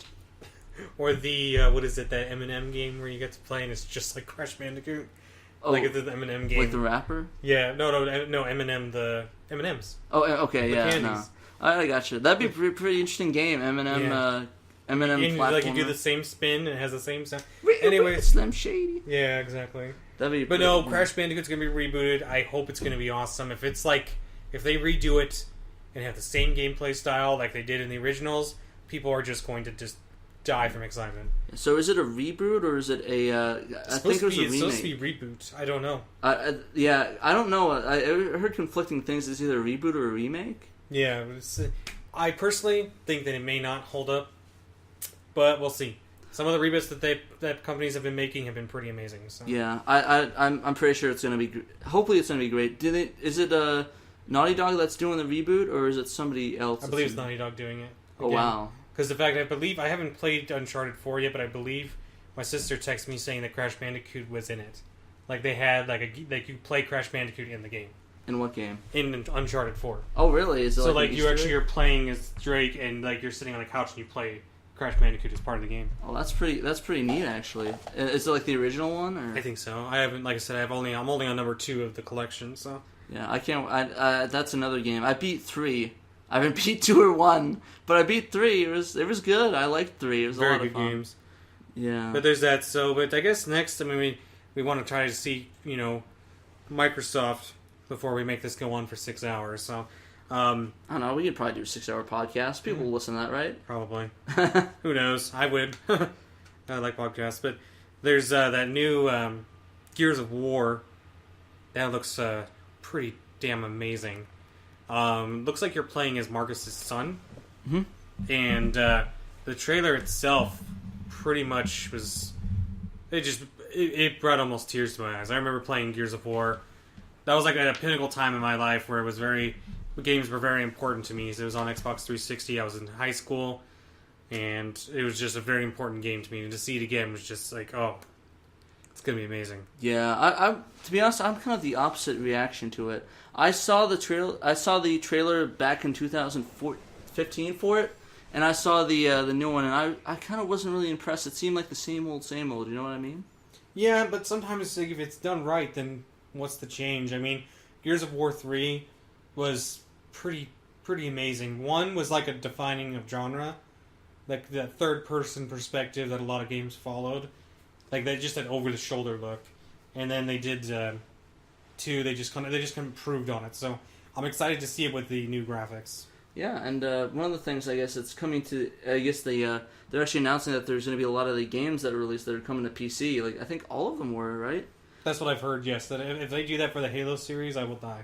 Oh man, I said this before. Halo 3 on PC, instant buy. That was my favorite 360 game. I played it all the time. That was back in the day, like when we used to have LAN parties, but they weren't LAN parties. Oh yeah, no, that's what I did with my friends. We go, I don't know if you did the same thing where you just go over like a 360s, connect them to like a little router switch box and just go crazy. We sometimes did that, but what we used to do is we used to have the big screen, which back then used to be a really fat big screen. Like the projector television, yeah, the projector right? televisions. And so we would go and we'd get 4 controllers and we'd set up and get snacks and soda. And when we were older, sometimes alcohol. But it was we would just sit there and we would play Halo on Legendary mode, 4-player, and we would just play it all night. Man. And we would play online with other friends and team up and we'd play the multiplayer. That was like the best game back in the day. Man, yeah, I loved... Was it 3 or 2 that you played? 3. Yeah, 3. I'm with you on 3, man. I had so many good memories playing that game. I remember this one time, actually, that I was playing with friends, and we were playing 2v2s trying to get it, and one of the guys, I killed him, and I had the sniper rifle. I shot it. I was shooting at his friend. He spawned, the guy dodged it, and it killed the guy that spawned it, and he's like, what the heck? And he's like, all the way in the other room. Well, that's when they had the sticky grenades, and they would show the insane kills, and we saw that one video where the guy got to kill a Manjaro, and we just freaked out. We're just like, holy crap, how did he get 7 kills in a row? Yeah, that game is a blast. It's literally like what defined, like, for me, high school. Yeah, and I think bringing it to the PC would sort of reinvigorate the fandom again in that game, because they actually have a modification for Halo Online, but it's only in Russia, so you get really shitty servers, really crappy, really, really bad load times, but it's, apparently what I heard, it's a lot of fun. So I want to get that modded. I'll let you guys know what goes on with that, but that's on my list. I want to play some Halo 3 Online. I don't know about you, but I want to do that. One day we will have it. One day official, confirmed, 2015. Let's do it. 2015. Yeah, 2015. About 2 years. We're going back in time. There you go. Yeah, but I'm excited. Hopefully we'll get some more really good Halo games on the PC with this Play Initiative. Play Anywhere Initiative. Yes, I hope so. They had lots of talk about it. Microsoft wasn't in the lines, so it was just lines to play games, which I'll tell you about some of those here shortly. Did not get to try Halo Wars 2, but I remember Halo Wars 1, and I watched the trailer for 2, and wow. It looks really, really good. I mean, I played Halo Wars original on the Xbox with my friend. Well, we played a little bit. It wasn't a bit, really... As sad as it was, we didn't play it a lot, because one of the big things that we're both big PC gamers. Mm-hmm. So all our RTS games are on the PC, and with this one going to the PC, we told each other, yeah, we're doing it. We're playing this game on the PC, so we're really excited with the whole Play Initiative. We're gonna go get some games, gonna get that game, and we're gonna play some RTS on that, and we're really excited. Are you gonna do PC? Or are you gonna do the Xbox One? To be honest, I'm very, very not liking the Xbox One. I have one, but I don't like it. Oh. So I will do PC. This has nothing to do with the hardware or any kind of like console war, but I do not like that you have to install every game on there. Yeah. Because that wipes the hard drive out so quickly, and I'll stick with my PS4 and PC. But there's some games which we're going to get down here shortly that are going to be exclusive to that I will play just Actually, for that. I think all these are going to be on PC though, because the Play Initiative. I think all these you're going to be able to play on the PC. That'd be cool if they are, but we'll see. I don't know about the Sea of Thieves ones though, because I haven't. That one of Crackdown 3. I'm pretty sure Crackdown 3 was confirmed. I think Sea of Thieves might be, but we'll see in a little bit. Well, yeah, Sea of Thieves though. When I saw that there, they actually put some money into that one because they wanted to have a good display. So they had probably 20 monitors going with it, and it was really, really beautiful. The water effects were just gorgeous, and just walking around on the pirate ship is just, and the sound, and it was just one of those games to be excited about. I personally liked it a lot. Okay, yeah, I was checking the thing to make sure. Yeah, it was actually all those are going to be exclusive to the PC. It's going to be Xbox One and PC. So wherever you guys want to play. All those games, but going back on topic, sorry about that. The Sea of Thieves. So is that's it's going to be Rare, right? Did that one? I think it was Rare. I'll have to confirm that real quick. But no, Sea of Thieves was just. My mom was a big pirate person, so she was all excited. I got pictures of the pirates there and stuff, and I don't know, man. It's just there's lots of good games coming out this year. There's actually quite a bit. I mean, I'm surprised. And Sea of Thieves, that was 2017. Sorry. Oh, next year, but yeah, that is made by Rare. It's basically in a couple months, so it's not really much of a wait anymore. Well, they don't even have a release date for it; it just says 2017. So. Okay, yeah, and it was a Rare game, so I'm kind of excited to try that out. I'm kind of worried about Rare stuff because I've been burnt in the past in a lot of the Rare games. Well, not like past, but in the last 10 or so years. But we'll see what's going on. I think they're getting their shit together with this one, and from what I've heard from you and everyone else, it looks pretty good. And for myself, I'm more than welcome to play this, and this is like an MMO, right? Yeah. So yeah, I'll give that a shot when it's released. Hopefully, it's free to play, or at least to pay, like a Guild Wars 2. Where I'm sorry, it's not an MMO. It's an action adventure. Action adventure. Okay, that's fair enough. Yeah, I'll check that out and let you guys know. Well, there's going to be custom stories as well that you can make. Oh wow, yeah, that's definitely on my. That's going to be on my list. Basically, the biggest thing for it is that it's first person. It's going to have user generated content, and also we'll have. Yeah, it's going to have an open world multiplayer effect to it, but it's more of an action adventure type. So we'll just have to see when we get more details. We'll let you guys know. Yeah, and that game's not until sometime next year, so it could be either beginning or it could be end. But usually, if it's 2017, it's a good indication it's going to be the end of the year, about Q4, which isn't too awful because we have a lot of games in between. Because I mean, I don't know about you, but I'm going to be playing the new Legend of Zelda basically all the time. We don't even have a release date on that, and I know that I will... Oh, no, that's going to be... They had a release. It's in March. Oh, is it March? It's confirmed for March, so... That's probably going to release with the NX. Yeah. That's what they said it was going to come out. Basically, when that comes out, I'm going to take a week off from work. Jeez. I'm going to take an entire week off of work. I'm going to use my vacation time, and I'm going to play that game. Who needs Vegas when you got Legend of Zelda, dude? Fuck Vegas. I was such a nerd that it's like if I go to Vegas, I'm going to look at video game stores instead of going to casinos. So. Yeah, but hey, you know what? I imagine a lot of people are going to be doing that because that game looks amazing. We're going to have a good time. I know I'm going to have a good time. He's going to have a great time. But are you going to get an NX? NX, or are you going to do the Wii U version of that? I'll do NX. Yeah, I think I'm going to do both because like the GameCube with the Twilight Princess, it went up in value. I'm not much of a collector, but I like best of both worlds, you know? I'm a collector, personally, so So- getting this Nintendo stuff's expensive. But anyways, Yeah, got a few more to talk about here. Yeah, it's kind of funny. We even when we were doing Xbox, we're going back off the Nintendo. I know, this is because Nintendo's amazing. But Uh, anyways, Crackdown 3. Crackdown 1 and 2 were pretty awesome. It's like Grand Theft Auto meets the future and superpowers. yeah, and this one's going to be interesting because the original developer went bankrupt. That they made that shooter, that MMO. I can't remember the name of it. And basically, what happened in the MMO is sort of like you fight criminals and bad guys, or no, criminals and cops, and you basically fight each other back and forth. And it didn't really do that well, and it sort of bankrupted them, and they had to sell it to somebody else. So I'm not sure who the developer of this new one is, but I'm kind of interested to see how it's going to go. Because the second one, I think, was a different developer than the original one as well, right? Yeah. So we'll see how that goes. I imagine it's gonna be okay. I'll check it out either way, but I don't think there's a lot of stuff about it. It looks classic Crackdown. Shoot villains, jump 5 bajillion stories in the high, shoot with rocket launchers. Typical Crackdown funness. Dude, Crackdown was just... It was a good game to sit down and relax and play. That was my summer back in 2007. To be honest with you guys, I got it to play Halo 3 beta. Who hasn't? I imagine that's probably what you did, right? No. Oh, well, you actually liked the game. You actually got it because you liked it. Oh, no. Oh, I'm sure. Wait, I can't remember if I played the beta. I know I played You demos. must have played the beta. Everyone did. I might have. A lot of people got it for the beta. Well, it's funny. I worked at GameStop when I was 16 and 17. Then I quit there, and then I went back at 25. So it was like I was working there when it came out. And so we pretty much got everything as it came out for it. All right. So, did you want to? So you want to talk a little bit about Cuphead? Yeah, Cuphead. Everyone's been waiting for this game. It was going to be a boss rush type of game. That's what the trailer still shows. So basically, if you've never seen Cuphead, it's 1930s cartoon style with the same sound and everything. Even has screen tears, but it's going to be on the Xbox One. So it's going to have that really, really good scrolling effects.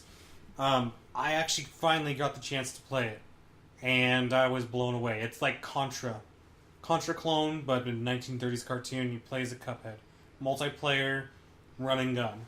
You just run and gun. The soundtrack is incredible. This is a game that I will buy full retail when it comes out, if it's full retail. Yeah, is it an indie game or is it actually a studio? It was an indie game, and that's when they were going to do a boss rush. Yeah. And then Microsoft saw it and saw the reception and were like, dude, we're going to give you whatever you need.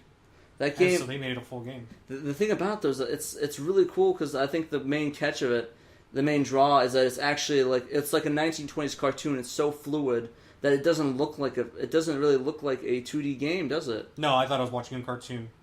Even when you played it, you couldn't notice any differences. No, they all do the same silly bouncing and jumping, and it just was like that. Okay, that is one of my besides Nintendo, this was like my number one thing I wanted to see. It looked really good. I saw a bunch of previews for it, but I have not had a chance to play it. I remember seeing it 2015, but I think did they have a release date for that? Nothing yet. Nothing yet, yeah, but I'm really excited. I really want to play that. That's why I'm jealous of you. I really want to play that game. Yeah. The game looks It was hard enough good. just to get a damn sticker for the game because I wanted to put a sticker up. Mm-hmm. So that was my free swag of the game because they were just there were lines to play that one, and I got to get in when it was slow and saw it. One other game that I did want to talk about, and that's when you were mentioning my friend got his T-shirt signed, Dawn. Oh, he got Iga to sign it? He got it signed, but it wasn't from Shigeru. It was from Iga, the guy that made Ego, yeah. I'm sorry, it was, I pulled it up here. There's a game coming out called Bloodstained. And Bloodstained is made by Koji Igarashi. Or also known as Iga for you guys that know him one-on-one. I don't know him. I don't know But, him. no, but I guess he likes Iga as well, IGA. Yes, now if you don't know who he is, he played a huge part in the original Castlevania games and was the assistant director for Symphony of the Night. Yeah, and he's basically what everyone sort of credits him to do is sort of bringing Castlevania into the mainstream. I mean, it was pretty good, but the thing about it is that Rondo of Blood was very mixed, I've heard. A lot of people love it, a lot of people don't like it. I don't know. What's your feelings on Rondo of Blood compared to Symphony? Oh, Rondo of Blood's one of the most amazing Castlevania games of all time. Symphony of the Night I like more, though. Okay, yeah. So you're on the same train as me, where you really like Rondo of Blood, but Symphony is just like on another level. Symphony of the Night was just the Metroidvania style, and I just happen to like that more. Okay. But Rondo of Blood, it's sacrilegious to say anything bad about it because you compare Rondo of Blood to Dracula X, and this is a totally different thing. Yeah, well, it's just like a totally night and day difference. Well, the thing about it though is that there's actually two different versions of Rondo of Blood. There's a Castlevania Dracula X that was released on the SNES in both the U.S. and Japan, which it's a little bit different. Have you played that one? I tried it. I cannot afford the $180 price tag on it. Oh yeah, it's also a very expensive game if you're in the collector. That's just the cartridge only, and I ended up getting a reproduction copy of Rondo for my PC Engine Duo. Yeah, which is basically the best version of the game to get. Even though it's in Japanese, it's really playable. Oh, very. But basically, I saw Koji, and my friend told me who he was, and a couple friends told me who he was. So I went, grabbed my business card for my website, and I was like, Koji, will you please sign this? And I said, I really love Castlevania. And so I had to go find a pen somewhere because no one had a pen. Mm-hmm. So I had to go to the Xbox like marketing hall and was like, "Hey, can I have a pen because like I want this guy to sign my business card?" And they gave me one, so I ran, shook his hand, and I said, "Thank you for my memories as a kid." But anyways, he's making a new game. It's called Bloodstained. Ritual of the Night, right? Yeah, looks like it's coming out on multiple platforms, but I mean, this was a Kickstarter campaign from what I hear. And no, it was definitely. Yeah, it was, and so he's making it. I got to see the gameplay. I mean, it's a 2D, like 2.5D side scroller. Looks phenomenal. Very, very excited to play. But I just want to like point that out that I got to meet him and I was very excited about that. So yeah. But that's really, I mean, that's like the console. I mean, that's going to be on, I believe, multiple consoles. It's like everything. PC, I think, even the Wii U, I think, is going to get it too. Yeah, I'd probably get it for Wii U if I had a choice. Oh, dude, I want to get Wii U, definitely. I want to get Wii U. I might get PC. I know a lot of people are going to do PlayStation, though, because, let's be honest, that's where everyone got their love for Castlevania and the Symphony of the Night. Yeah. And I know a lot of people do, but I actually never played, I'm going to be honest, I never really grew up playing with PlayStation, so I never played Symphony until my later years. So like, me too. I didn't play it until I was 24. Yeah, so it's a really good game though. I really enjoy it. To be honest though, a lot of people do that as well. I've done that with mini games where I play it later in life. But you know what? The fact that we still like it and we played it now is just a testament to how good it is. Yeah. Then we can get into the debates on which is going to be the better one: the PlayStation or the Saturn. For what? For Castlevania. Oh, I think in general, I guess if you want like better frame rate and just playability, I think it's PlayStation. But I think the Saturn has a lot more bonus. But I kind of like the Saturn. I don't notice the frame rate drops as much as people point out. I just like it lags. Yeah. It is slow down. Significant slowdown. I don't really notice it as much, but I think maybe I just don't mind it. I haven't played the PS. I'm basically going through the PSP Castlevania Dracula X collection. So they actually did a remaster of Rondo of Blood. They did a remake, and if you beat that game, you actually get Symphony of the Night as a bonus redubbed. Ooh. So that's one of those collections. If you don't have that, I don't have it myself. Yeah. And I'm willing to buy a PSP just for that game. I paid like $20 for it. I think it was like 15 or 20. $15 to $20 game. Highly recommended. Buy it. Get a PSP. Buy it. It's the Rondo of Blood is a lot of fun. Hard as hell, but man, that game is a lot of fun. Yeah, my copy. I'm still stuck on chapter 4. So. Which one is that one? For Rondo of Blood. It's like I have to show you're in a prison. Oh, okay. I think that one was annoying for me too. Yeah. I'm up to the part where you fight his girlfriend. Spoiler if you haven't beat it, but it's been 20 years, so you really don't have any excuse at this point. Yeah. So, but other than that, I mean, there's just two other games I want to talk about real quick before we finish up, and then I'm gonna give my thoughts. Just a quick little recap of everything I saw there and what I'm looking forward to. One of these games is Battlefield 1. We all know and love EA. That was sarcasm, by the way. But they do a very good job with their Battlefield games. Can't say the same about Battlefront. That was $80 wasted. Shit, yeah. I'm a Star Wars nerd, man. I'm a big Star Wars nerd. And I was so hyped for that game, and then I bought it. Bought the special edition. Played it for 2 hours. Traded it in the next day. Was it not? It wasn't that great? No, it was the graphics and sound were amazing. They were mind-blowing. Yeah. But you got through the user content, and you got through the single-player content in an hour. Well, yeah, I mean, But you played every map within 2 hours. Yeah, I mean, did you play the... Yeah, okay, there isn't a lot of maps for multiplayer? No, and they expect you to pay extra to get all these maps, too. Yeah, no thank you. I'd like to buy my game, and that's it. I mean... if they made it like the old Battlefront games, then I'd be happy, but they're just taking advantage of it, and that's why I don't like it. But, Battlefield 1, I saw the trailer, and... Wow, what a game. It looks really good. I haven't played Battlefield since 2142, and that game looks really good. Like it's like nonstop chaos. I saw videos of them demolishing buildings with good machine guns, driving with motorbikes through all these things. It looks really intense, and I'm kind of surprised because this is basically the first World War I based shooter I've seen. Yeah, I mean they've got trench warfare. They've got I forget the name of those tanks, but they have the old, I think it's the M1 tanks, the old ones. Oh yeah, those are cool.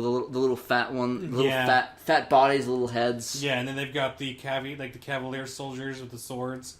Oh man, running bases, and it's just like wow, just chills constantly. The trailer even has a redone version of the Seven Nation Army song by White Stripes, and it's just, I mean, you get to see a guy get shell shocked, and you see people with it's trench warfare, and there's a huge Zeppelin in it too. Yeah, I mean, and I imagine like there's going to be a bunch of people making Led Zeppelin covers with that one. Oh yeah, no, it's just there's going to be some, yeah. But yeah, I'm really excited to see how that game turns out. That's one that I will actually buy on release day to play with my friends, because even though I'm not a big first-person shooter, not many people are anymore. It's more of the casual audience or the hardcore audience, not the. That's kind of funny to think about it. Yeah, I know. It's just the popular. It's just a popular game. So the popular people who want to play a popular game are going to play it. The more hardcore people. I guess I see what you're going for. The hardcore gamers sort of gone for the more casual games, while the casual gamers went for the more hardcore games. So there's a lot of people, like the bros and people that don't play a lot of video games go geared towards the first-person shooters like Battlefield, Modern well, right, because Battlefield, friends Call of Duty. It's mostly high school kids in high school are playing it, and they want to play with their friends. And people like I guess you could say there's competitions for it. So yeah, like MLG does have some competitions for it, I'm sure. Oh no, they have a lot of competitions. So, but it's like you can't really call it, because I would consider us hardcore gamers because we have things that no one's even heard of. I mean, not many people have heard of Ikaruga this day and age, or many people have heard of like Battle Gariga, or a lot of people know Symphony of the Night. It's just we're just into it much more deeper than these people. Yeah, I think a lot of these people remember they just don't really. It's sort of nostalgia to them. Like maybe look at that's one of the big things is what's riding nowadays is all these people are riding nostalgia trains. I mean, you had that like we talked about the NES Mini where people were like everyone all walks of life were singing about this stuff. And now Bloodstained, I've heard it from people that I haven't even expected played these games. Yes, and it's interesting to see. Yeah, I'm really excited. I think we're getting to a point where eventually the hardcore and the casual will combine to where it's going to be hard to differentiate. But right now, I think there's just so many different gamer subclasses. It's really hard to nail down different genres nowadays because I've seen people that are hardcore playing. But for the most part, it's sort of gridlocked right now. In the end, it's all about just playing games and having fun. Exactly. And we're going to go back to Nintendo for a second. Nintendo, they have the best marketing in the world because they make you feel important. They say, we make games because we want people to smile and have fun in life. That is like the best thing you could ever say, because in the end, like that's how I feel. It makes me feel happy. I like to play these games. They make me feel happy. Exactly. I mean, as long as you're playing it and you're having fun, that's what's the most important part of these games, right, going on. I mean, there's a lot of people that buy really bad games, and they don't really enjoy it. Some of them just buy it out of sort of instinct, I guess. But I think if you moderate and you just buy the games you really like, you're just going to have a great time. And you know what? A bad game to one person is a great game to another person. So. Well, I've got it sitting here just in my PlayStation 2 right now, Star Wars Episode 3. That game got like a 4 out of 10 rating. Yeah. But I love it because it's like I'm Anakin Skywalker killing droids. It's cool. Yeah, exactly. There's this one game I played on GameCube, Minority Report. You ever play it? No, but I've heard of it. It's really good. Well, it's based off. It's sort of roughly based off of the movie. It's a really cool beat 'em up game where you're like a John Anderson. No, is that his name? John Anderson. Anyways, yeah, that game's a lot of fun. It's like a beat 'em up. Really great game. Got all these moves. It's really cheesy, really corny, but I spent so many hours playing that. But it just goes to show, as long as you have fun, it doesn't matter. Yeah, and I guess we'll end this with one last game. I mean, there's so many games that were announced, but there's a new South Park game coming out. They're going to be superheroes.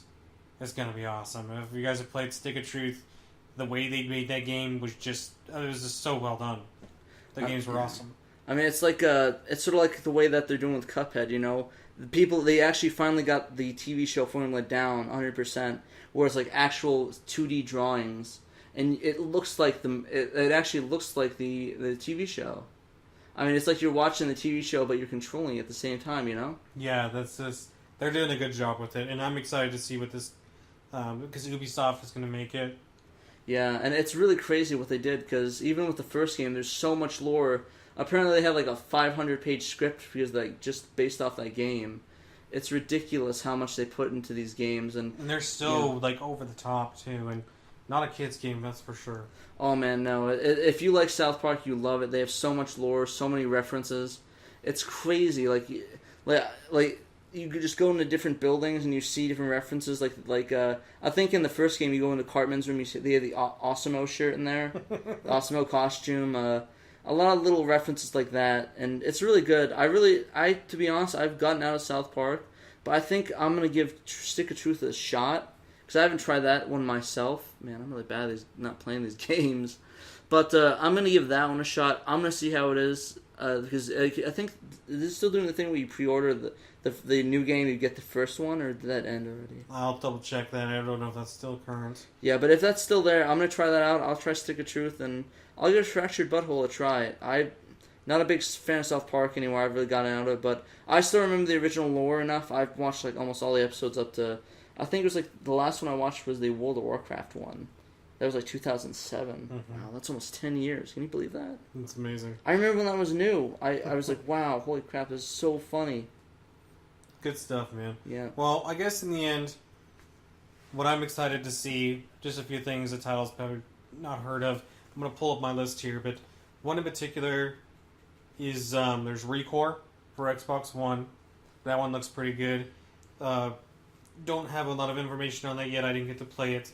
Corpse Party, I did get to play. That's going to be a 3DS game. It's a horror game. Is that released yet? Not yet. It comes out in October, I think. Yeah. I'm pulling up my reserve list right now because it's kind of hard to remember all these dates and times. And Yeah, because I could have sworn, didn't they have Corpse Party for the Vita, right? yeah, that's already out. Yes. Okay. So this is gonna be for the 3DS. That's what I'm excited for. Is it the same version or is it another game? I think it's the same, but they're gonna have little figures with it, and it'll be fun. I saw that pre-order. I didn't pre-order it though because I wasn't sure about the game. The game itself, it's a very creepy type of game, but it's got like childish graphics, and I mean, it's just you just die in like these most gruesome ways. But that comes out August 30th. It's about $50 for the 3DS. I've also put on Attack on Titan, God Eater 2. One I did get to play, Legend of Heroes: Trails of Cold Steel. It's for PS4. Looks awesome. Shantae, Half Genie Hero. Oh, that one I want to get for sure. Yeah, and some of these games are just very cheap too. Like they're just like I actually prefer these games that not many people know about because they're usually hidden gems. But then of course there's the big boss, Final Fantasy 15. Oh man, I can't believe we forgot about that one. Well, there's this. I mean, Square. A lot of their stuff was only for press. Yeah. So you had to make press appointments in order to play their games. So like they had the new Kingdom Hearts, not 3, but like 2.89 or whatever they're on now. Yeah, because they're coming out with 3. They didn't show. Actually, that's kind of funny. They didn't mention anything about Kingdom Hearts 3 or Final Fantasy 7 remake. That was what I was upset about. I really wanted to see Final Fantasy 7 remake some stuff on that. Yeah, me Nothing. too. They even had the full fight from the first guard battle and the first game. Remember when you first get off the train with Cloud and you follow those guards? They had that first battle going on, but they didn't. They even had the battle show the system. They didn't show anything. Did they give a reason for it or no? Just didn't see it. I guess they just want to push Final Fantasy. Was it 15? Yeah, they're waiting for 15. They want to push 15. Square Enix's booth was massive. Was it all like Final Fantasy stuff? Yeah, and like they had big screens, like huge, like movie theater screens set up to show stuff, and there's a few other games. There's Square Enix is massive. They've got so much games that they do. Other games, Yokai Watch 2. They're gonna follow the Pokemon thing and do 2 games each time now, I think.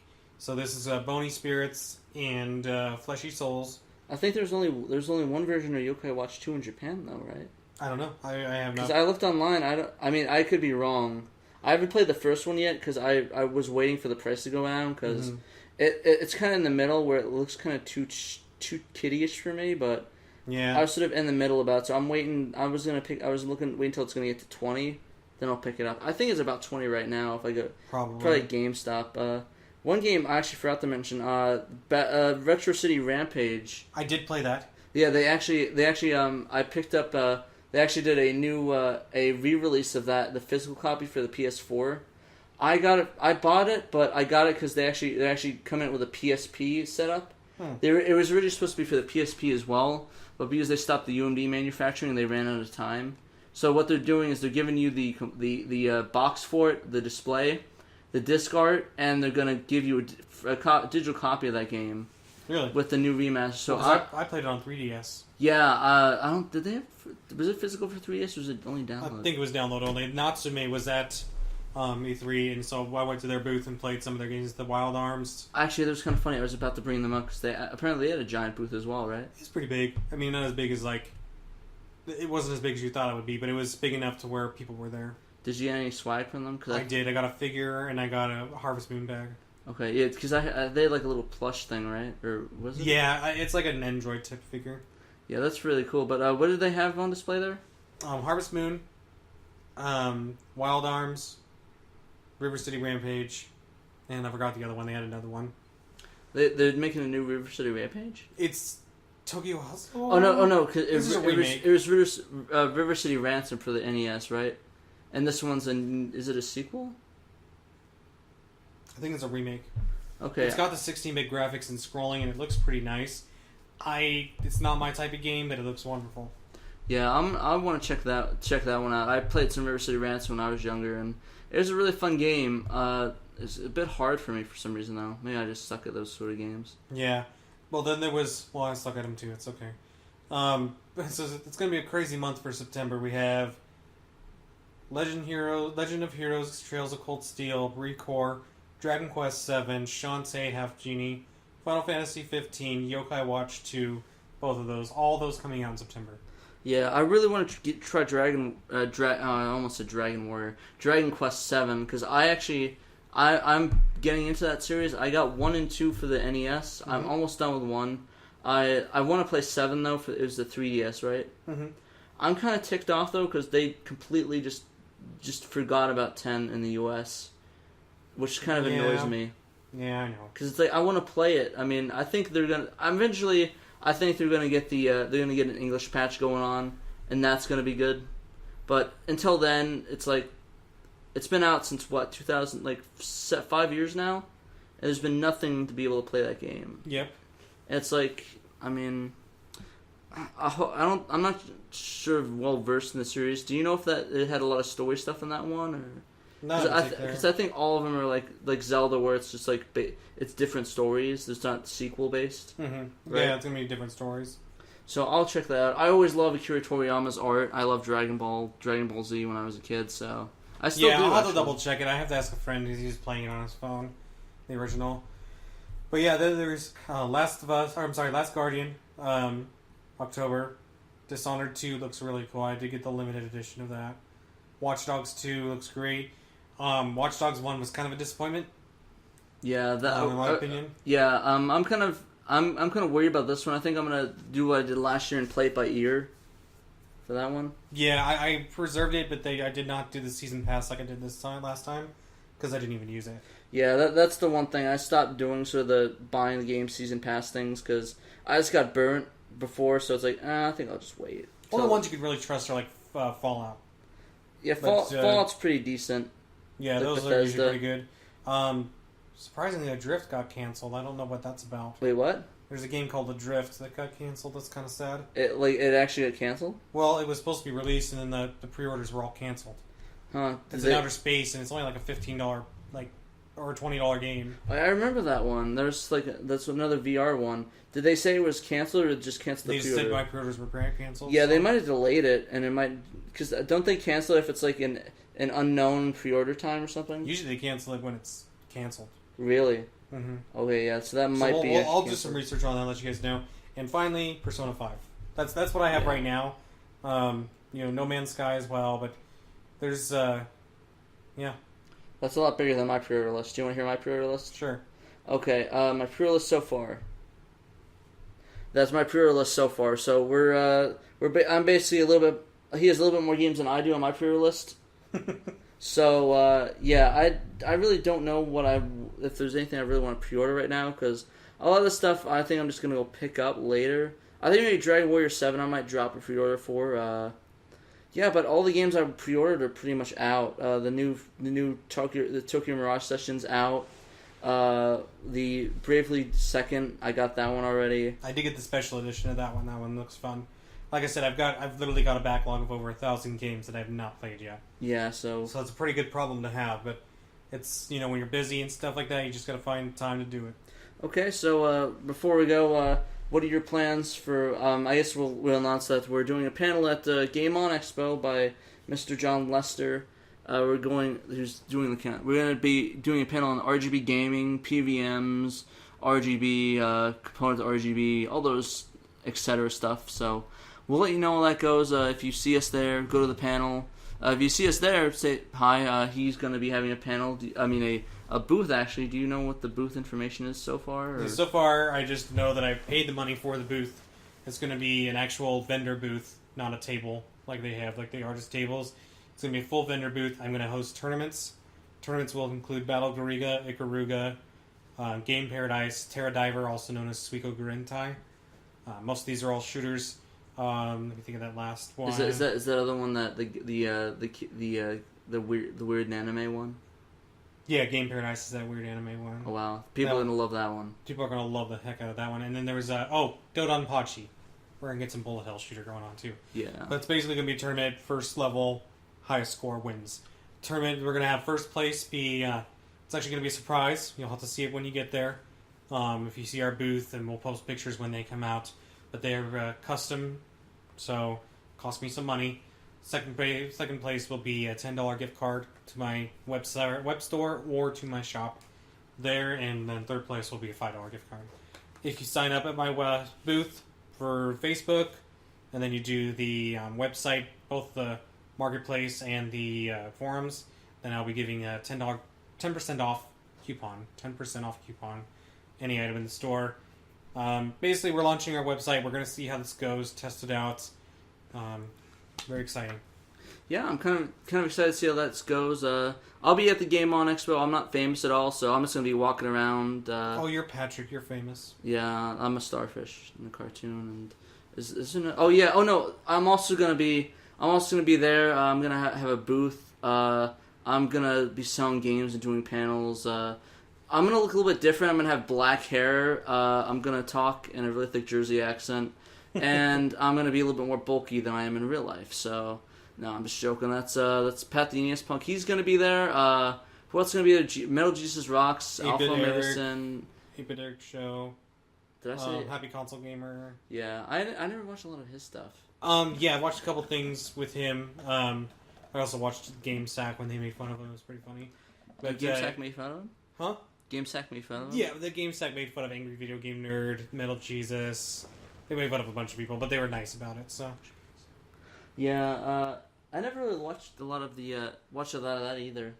The Game Sack's pretty awesome, but anyways, we could go on and on. We're gonna try to make it to these episodes with a little more formula next time, but we just wanted to do a good introductory, kind of let you guys know what we're all about. But yeah, we're excited to keep bringing this out to you. If you have any suggestions, please let us know. Yeah, definitely. I had a really good time talking to you. And I'm kind of excited for Game On Expo. I'm going to sort of look around, see what's going on. What are you going to try to buy there when it comes out? I really just want to bite the bullet and finally get Earthbound. I've been waiting for it forever. I missed like so many opportunities to buy it. I'm just going to buy it, cartridge only. That's it. If I find the box, that's great. Just want the game to play it. That's the only hot ticket item I want. Have you ever played it? I have. I played it several times. I'm playing on the PSP right now. I'm about halfway done with it. But you can feel safe playing it with a guide. You don't have to feel like you're doing something wrong because it came with a guide. Yeah, no, it's not that. I looked up stuff for that. I'm gonna be honest. I suck at like RPGs. Yeah, so we'll see what's going on, and hopefully you'll be out there. We're gonna also be doing a panel at Game On Expo, so check that out. Have a lot of fun. Stop by, say hi. Stop by, say that this sucks if you want, or say it's good. I prefer you say it's good, or give us some pretty good feedback. All right, well, that's wraps up the first episode of this. Wraps up the first episode of the 8-Bit Kitty Why don't you podcast. go ahead and do you have any plugs you want to put in? Anything about yourself? Anywhere where can they find you? Anything like that? Not really. I really need to get some social media. Just check out the 8-Bit Kitty website. I'll get some Twitter stuff up. I haven't really done a lot of Twitter stuff because I don't really have a reason to do it. I'm not popular. In other popular. words, we're very boring with social media, but we're learning. Yeah, we'll get you something. We'll figure out something with 8-Bit. Do you have like a Facebook? I know you have the group, but do you have like a page or? I have a Facebook page dedicated to 8-Bit Kitty. I haven't made a Persona page yet, but my caption, my what do you call it? My handle is Panic Pete 23. Panic Pete. It's a little doll that you would squeeze when you're stressed and his eyes would pop out. 23 being the age when I made up that name. So, but no, that's my handle on the forums for 8-Bit Kitty, which, like I said, that website's going to go live August 5th. If you're listening to this, then I'm sure you already know that. Yeah. We're trying to expand, so give us a like on Facebook. Let us know. Chat with me. I'm very open to conversations, so talking anything is good. He's Patrick. Make sure you find Patrick. And not Pat. That's another Pat. Actually, it's kind of funny. Pat and I are both from New Jersey. That's funny. Different areas. So I introduced myself as Pat from New Jersey. I definitely enjoy Pat the NES Punks podcast. I think he does a great job. So. Oh, you listen to that too? Yes, you podcast. Yeah. Did you listen to the latest episode? Not the latest one. I listened to. I was really big on the Calico Chameleon thing. Yeah, that was really. There was a. It's too bad we weren't. It's too bad we weren't really involved with this until then. Anyways, guys, we can keep going on forever. Yeah. Please, thank you so much for listening. You have a wonderful day.